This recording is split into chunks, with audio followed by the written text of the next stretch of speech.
खुदा इस खुशफहमी से बाहर आओ, सुन्नियों बाहर आ जाओ। ये हमें धोखे में मुब्तला किया गया है कि तुम नबी के नाम के नारे लगाओ, नात खानी करो, नजात पा जाओगे। कोई ऐसे स्टैंडर्ड शरीयत ने नहीं दिया। इताअत रसूल है। मैं ये नहीं कह रहा हूं नात खानी गलत है, मैं ये नहीं कह रहा हूं इस पे सवाब मिलेगा, ये सवाब नहीं मिल, नो, सवाब हासिल होगा, सवाब नहीं मिलेगा ये मैं नहीं कह रहा हूं। लेकिन इनसे मुतमिन होकर सोचना नबी की मानो ना मानो हमें जन्नत मिल जाएगी। मैदान माशर में पहुंचेंगे तो फरिश्ते आएंगे, हुजूर टनटन सुन्नी साहब आप यहां खड़े, जन्नत तो आपका इंतजार कर रही है। और ये मटकता हुआ झूमता हुआ सीधा जन्नत में चले जाएगा। मुफ्ती साहब लाइन में लगे हुए हैं, ये पप्पू निकल जाएगा वहां पे, क्योंकि हर रात ये नात खानियों में बैठा करता था। भाई कुल हाथु बुरहानकुम इन कुंतुम सादिकीन, लाइए अगर आपके पास दलील है तो पेश कर देना। सिवाय आपके हुस्न जन के क्या है? आप कहेंगे जी हमारा हुस्न जन है, अल्लाह करम फरमाएगा। आपके हुस्न जन की तरह तो काफिर भी हुस्न जन रखता है। हिंदू भी कहता है भी मेरा हुस्न जन है, मेरी बुतों की इबादत से अल्लाह ताला मुझे निजात देगा। क्रिश्चियन भी ये कहता है ईसा अलैहिस्सलाम को अल्लाह का बेटा मानता हूं, अल्लाह मुझे निजात देगा। हुस्न जन पर फैसला नहीं होता, वरना तो हर एक हक कहलाए, दलील पर फैसला होता है। आप मुझे दलील दीजिए कि आप नमाज ना पढ़ें, आप झूठ बोले, आप गीबतें करें, आप लड़कियों के पीछे भागें, आप फहाशी करें, आप गंदी गालियां बकें, आप हीरोइन पिए, आप सिगरेटें पिए, आप नशा करें, आप माँ बाप की आंखों में आंखें डालकर बदतमीजियां करके उनको उनकी कमजोरियों का एहसास दिलाए और सिर्फ नात खानी में बैठे आपको नजात मिल जाएगी। लाइए दलील इस पर पेश कीजिए। मैं यही बैठा हूं, लाओ दलील लेकर आओ यहां पर कि आपका जुलूस निकालना आपको नजात दे देगा, लाइटिंग करना आपको नजात दे देगा। गलत।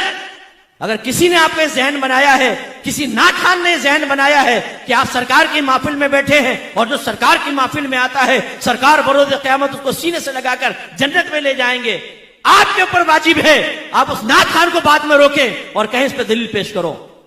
ठीक है हम तुम्हारी बात मानते हैं, नहीं मानते मुफ्ती साहब की बात, वो डांट के चले गए, सख्त लहजे में गुफ्तगू की, तुमने बड़ी प्यारी बात कही, लाओ दलील दो। जब तक नात खान दलील ना दे बंद कर लेना उसको घर के कमरे में, बोलना कि नहीं जाने देंगे। तुमने कैसे धोखे में मुब्तला किया, तुमने हमें नमाजों से दूर कर दिया, तुमने तकवे से दूर कर दिया, हराम खा खाकर नात खानियों में आकर बैठकर हम समझते नजात हो जाएगी। कैसे हो जाएगी? जो हराम माल के साथ हज करे, नबी करीम फरमाते हैं अल्लाह उसका हज कबूल नहीं करेगा। एक रिवायत में फरमाया एक शख्स हाथ उठाकर अल्लाह की बारगाह में दुआएं करता है, गिड़गिड़ाकर दुआ कर रहा होता है, लेकिन अल्लाह ताला इसकी दुआ कैसे कबूल करे? इसलिए कि इसके जिस्म पर हराम है, इसके पेट में हराम है, तो अल्लाह कैसे इसकी दुआएं कबूल करेगा? ये आपकी शरीयत ये है।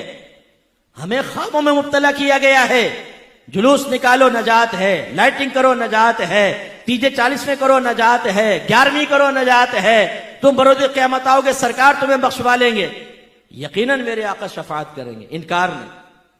लेकिन जब ईमान बचाकर ले गए तो, ईमान बचाकर ले गए तो, ईमान जाया हो गया गुनाह कर करके, फिर तो काफिरों में फिर शफाअत नहीं। और फर्ज कर लें ईमान बचाकर ले गए और गुनाहों भरी जिंदगी गुजारी, सरकार ने शफाअत फरमाई, ये यकीन लेकर गए, यकीन रखें इसका इनकार नहीं।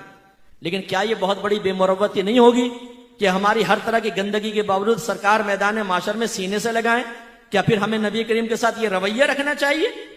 सिर्फ इस भरोसे पे कि सरकार हमें बख्शवा लेंगे, हम उनकी नाफरमानी करते चले जाएं? गलत बात है। ये मैं इसीलिए दिल जलाता हूं, जितने नात खान जिनको आपने दीन का ठेकेदार समझा हुआ है ना कि ये हमें जन्नत तक पहुंचाएंगे, इनसे आप शरई मसाइल मालूम कर लें, इन तक को पता नहीं होगा, इनके घर में इनकी अजवाज को पता नहीं होता है। सबकी बात नहीं कर रहा हूं लेकिन अक्सर को मैं जानता हूं। वैसे आके ऐसा आपके सामने शेर पड़ेंगे जैसे दीन इन्हीं के